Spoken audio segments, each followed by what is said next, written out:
5 jari pun boleh dijadikan rumah.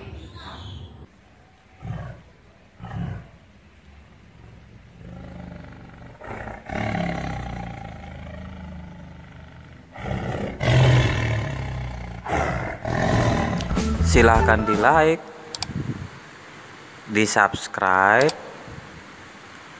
bunyikan lonceng bel, dan di share.